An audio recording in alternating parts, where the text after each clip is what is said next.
Welcome back to the channel, everybody. I am McAlphany. Please subscribe to the channel if you haven't already. I would greatly appreciate that. And if you could, please click that like button. As you saw from the previous video, it helps tremendously for the video to be seen by more people. Turn that like button into a rocket and send it to the moon.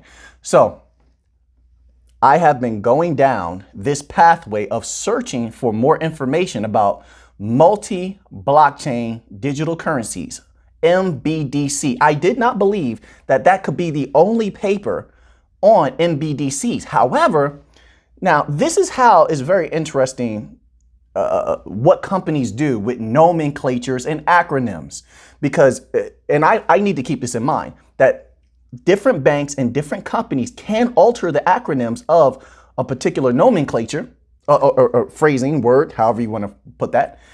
And that's exactly what I'm finding here. And what I've also been gleaming, I'm going to share some very important information with you if you just permit me a little bit of time.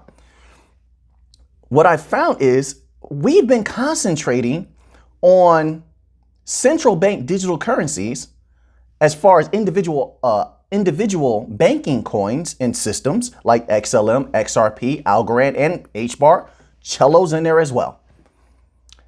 All the while, it seems that the payment service providers like Stellar, Ripple have been telling it, and Algorand have been telling us all along in their own way that the MBDC is the end game. Why do I say that? I say that because they all are working together on interoperability. Now, we've seen conferences with Donnell Dixon, Brad Garlinghouse. We know Silvio McCauley is getting around to a multitude of conferences, and they are all talking together about interoperability. Interoperability can be extrapolated into a multi-blockchain digital currency. As I stated before, there is enough money in the world for everyone as far as holders of these coins, but it's not that many of us. And companies like Ripple, Stellar Foundation, Algorand Foundation, there's enough to go around, and there's not enough of those coins. Banks are going to want to retain an entire Ripple, my goodness, an entire XRP, an entire XLM. They're not going to want to buy fractional pieces. They might do it if they have to, but that's not the typical way that they operate. Now, I found some interesting documents. Okay, I'm going to be posting it in the community tab. All right, I might do it under the memberships. So people can have these documents. One is a 72-page PDF. Another one is a 23-page PDF. Okay, so this way you can read the entirety of the documents for yourself. It's going to tell you why this technology is going to be huge. These are going to convey to you why this technology is probably going to skyrocket in price. I would suggest reading through these things. It will give you a great understanding. Now, let's go back to this document I had in front of me. Let me see if I can find it. Permit me one moment, please. This is huge. Now, this is from centralbanking.com. And it says, a cross-border central bank digital currency platform has the potential to shorten the time of cross-border wholesale payment transfers by 80% and halve cost, a report said. Now, we already know that. Now, listen to this next piece is crucial. The multi-CBDC bridge project, or simply MBridge. Remember this nomenclature, everyone. We're going to have to check up on this. Remember this nomenclature. MBridge. The multi-CBDC bridge project, or simply MBridge, which is being coordinated by the Bank of International Settlements Innovation Hub in Hong Kong, has concluded its second phase and is set to move on to a third. The central banks of China, Hong Kong, Thailand, and UAE are working with the Bank of International Settlements. You have all these entities working together on this particular project. Now, what I discovered, and I'm going to share this with you also, there is another project. There are a multitude of projects going on concurrently, simultaneously, developing MBDCs, which they're using mCBDCs MBDCs. All right, so we have to look that's something that we're going to have to use, an acronym we're going to have to use when we're looking at MBDCs, because they're calling them mCBDCs. All right, let's keep that in mind when we're doing this research here. Let's click on this next document, see if we can bring this up here. So this next document is from the Bank of International Settlements, and it's talking about the massive way that you can scale with a multi-blockchain digital currency system, and using a multitude of these banking coins or ledgers and systems to scale to a massive level and to cut fees exponentially, and that it's more logical and reasonable to use this Frankenstein system than it is to use one. That leads me to another thought. Just by looking at this PDF, we're going to dive into it a little bit. Permit me a little bit of time. That leads me back to another thought that I had, that a lot of these smaller central banks, and remember, central banks are at different degrees. They're not all equal. All right. A lot of these smaller central banks that are issuing early CBDCs, for instance, on Ethereum, I believe that they will not only can they change the protocol that they're using, but I believe they're going to be forced to change. I'm going to give you an example of why in a moment. I believe they're going to be forced to change their system. There's no way they're going to be able to run their central bank digital currency for too long on one protocol when all the others are working on a multi-blockchain digital currency. There's no way.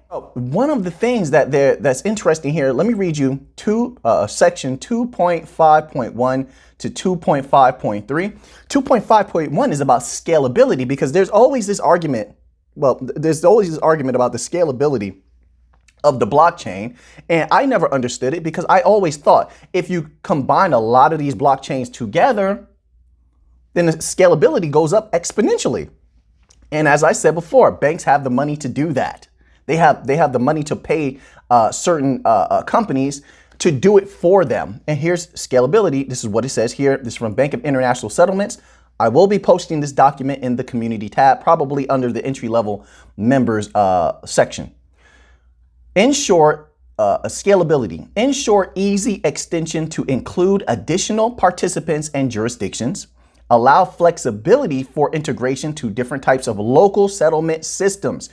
Let me stop right there. That's very important as to it lends credence to what I said about multi-blockchain digital currencies being superior to central bank digital currencies, and why they're working on this right now. It's because, let's say XLM has corridors in the Philippines, then XRP has corridors in some other place. Well, the fact that they're bringing everything together, XLM, XRP, a lot of other protocol, and they're combining them all together. Now, the central banks don't have to choose this one limited protocol. They can combine them all together and have access to all of the corridors, which means, in a way, Stellar, XRP, Algorand, to holders of those coins, they're all the same. They're all one massive system. Interoperability, they're all one massive system. So there's no reason for holders of those coins. There's no reason for holders of those coins to be against each other, so to speak, if you're looking at what the banks are actually doing. Okay, so let's move on to this next bullet point here. It says, enable high network throughput that scales linearly with respect to the number of participants. So then scalability is not an issue.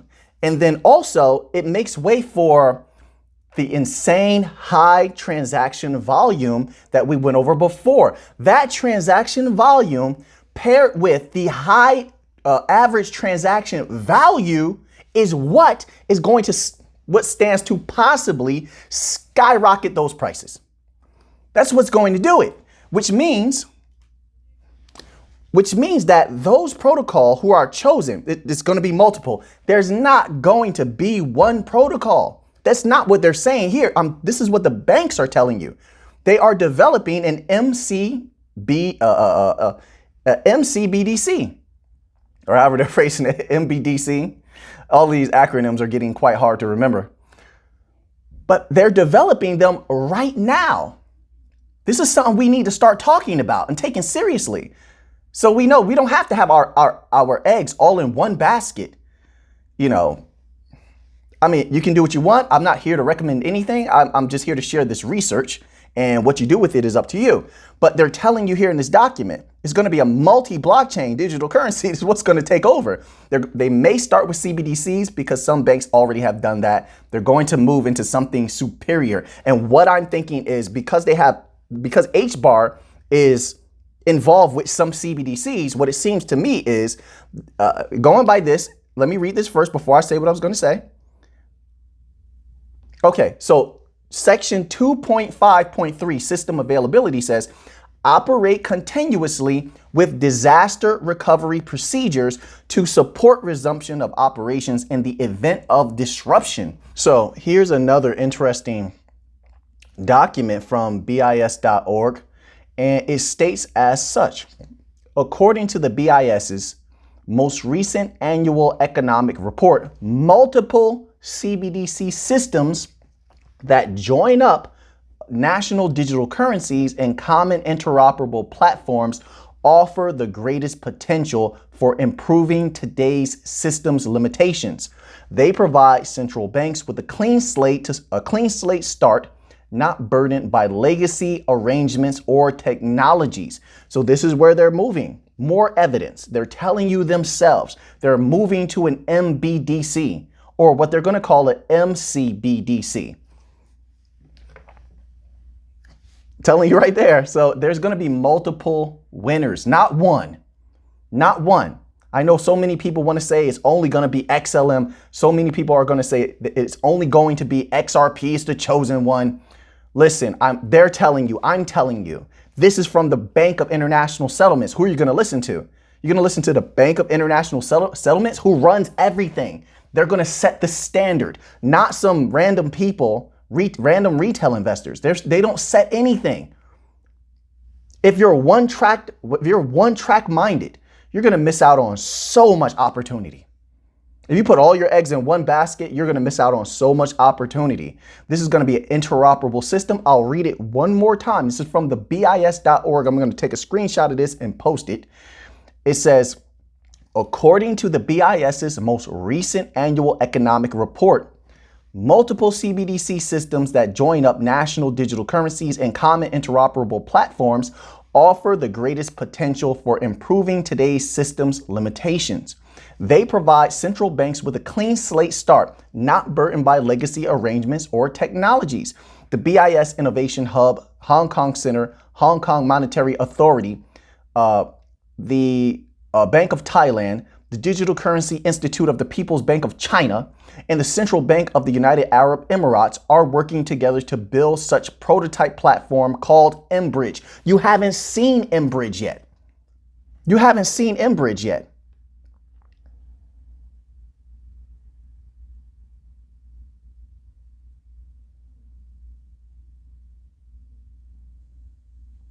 So, to give you a little bit more of an idea, this is not the only MBDC or mCBDC project going on. There's multiple MBDC, mCBDC projects going on simultaneously. So I briefly covered one of these in a video recently, briefly, and even I didn't grasp the depth of it because I didn't know there were multiple projects going on, and I didn't link it at the time to MBDCs. Okay. The way they phrased it in the paragraph, I didn't go deep into the PDF. The way they phrased it made it seem like they were just testing multiple blockchains to see which one they wanted to choose, when in reality, they're testing them to see which ones are most interoperable and which ones they want to combine together. That's what they were doing. So let's go here to this document. I'm going to post this as well. Most likely for the entry-level members of the channel. This is a 23-page PDF. And this here is called, I believe, Project Dunbar. This is another nomenclature we're going to have to continue to look up and monitor the progress, the progress on. a little blurb from this document states, this paper models the multi-CBDC arrangements in future cross-border, cross-currency CBDC payments could flow, in which future cross-border, cross-currency CBDC payments could flow. It considers the potential benefits and the international cooperation required to make them happen. The different models are CBDC variants of the multi-currency cross-border payment system and arrangements as defined in taxonomy developed by Beck et al. 2020. Multi-CBDC arrangements are preferable to proposals that involve the creation of a global private sector global stablecoin. Let me read that again. Multi-CBDC arrangements, mCBDCs, MBDCs. Multi-CBDC arrangements are preferable to proposals that involve the creation of a global private sector global stablecoin. They prefer to work with a multitude of these protocols and combine them together in a system that they control. There's going to be multiple winners. This is what it means. That means there's big money to be made in a multitude of these banking coins. They're going to take off. They can take off. I don't want to give you guarantees. People take that literally too far. And of course, how much you make depends on how much you hold, what price you bought at, all of these different factors and variables. But it's telling you multi-CBDC arrangements are preferable. MBDCs are preferable to CBDCs. So CBDCs, you might have somebody running a CBDC on XRP. You might have somebody running a CBDC on XLM. Bank of International Settlements is telling you, no, we're going to run a MBDC, multi-blockchain digital currency. That's what we're going to do. mCBDC, multi-blockchain digital currency. That's what we're going to do. And when they speak, it shakes the room. When they speak, so to speak, it makes waves. They're telling you what's coming. This is fantastic. This is amazing. This means that all of our calculations have been correct. All of the research we've done is correct. This is very, very good.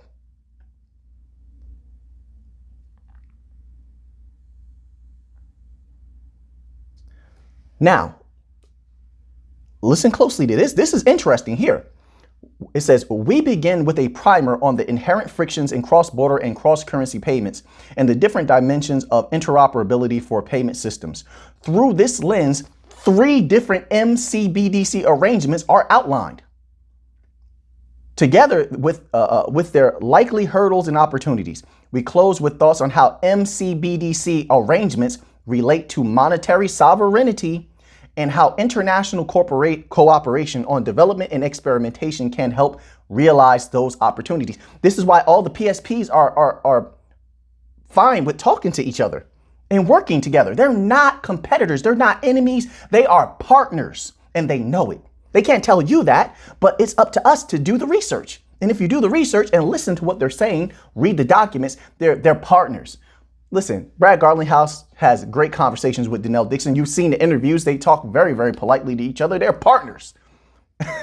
They're just not open partners. But if you listen to interoperability and what they're saying and how they speak to each other, they are not competitors. They are not enemies. It's not because one is going to be for the banks and one is going to be for the people. It's not that. It's not that. Their systems are going to be congealed. I'm reading these things to you from the Bank of International Settlements. I'm going to give you the documents. You can read them yourself. They're telling you they're not competitors. There is no XRP versus XLM. Lots of people stand to possibly make a lot of money. A lot of money. Like I said, time periods don't matter. Doesn't matter. When you're talking about big money like this, time periods don't matter. Also, there is a document in here that actually, I don't know where I saved it, but there's a document that actually says that that setting up a multi-blockchain digital currency takes time to lay out. So if you're impatient, there's nothing that we can do about that. I'm not impatient. If you're impatient, feel free to do whatever you please. I'm not here to convince you to buy or sell. It means nothing to me. I don't make money if retail investors buy. Like, no, I make money when the big institutions buy. I make money when the banks come in. So I have no interest in whether you buy or sell. I'm just a researcher who shares research. As simple as that. What you do with the research, like my catchphrase says, what you do with it, that's up to you. Okay? Now, what are you going to do with it? So, but they're telling you. So multi-blockchain digital currencies are in the future. They're not widely spoken about. I believe I'm the only person I've seen talking about this. And I subscribe to tons of YouTube crypto channels, chart readers, news readers. I subscribe to tons of them that I subscribe to even before I had a channel. I don't hear anybody talking about this. And this is huge. This is future money. This is future money. So while, yes, there's more than likely going to be a crazy parabolic run because someone's going to run CBDCs on a single protocol. So, you know, you got Ukraine with XLM. You got a whole bunch of banks that might run it on XRP at first.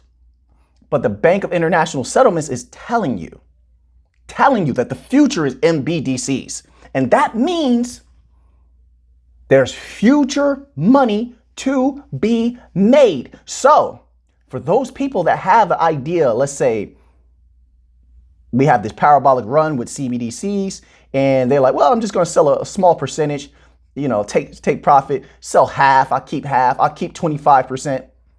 Those people might be more fortunate than anyone else knew because that 25% that you kept, that 50% that you kept and didn't sell for whatever reason, let's say it's because of staking, it doesn't matter, stands to have another parabolic run when the multi-blockchain digital currency rolls out. Now, there's no guarantees, but this is what they're telling you. So there may be a second insane. It almost leads me to believe that the life-changing wealth and what we believe that was going to be life-changing wealth for CBDCs is nothing compared to what's to come. That's what it makes me believe, that the true wealth, mind-blowing wealth, is coming with the MBDCs, mCBDCs. Something to think about, it's something to mull over, it's something to continue to research, something to stay updated on. It's something that we're going to have to do a lot of research for because apparently this is not something that's publicly spoken about. They say interoperability, but no one's going as deep as these documents are doing. And they're pumping out these documents quietly. Shh, this is only from the Bank of International Settlements. There's so many other PDFs from other organizations saying the same thing. So this is not something that's publicly being discussed just yet. I think they don't believe the people are ready for that. It's hard just floating the idea of CBDCs. So I think the CBDCs are more entry level in more ways than one. Yeah. So we shall see. But this is very, very interesting. Now that you have that information, what are you going to do with it? I know what I'm going to do with it. So until next time, let's get to the money.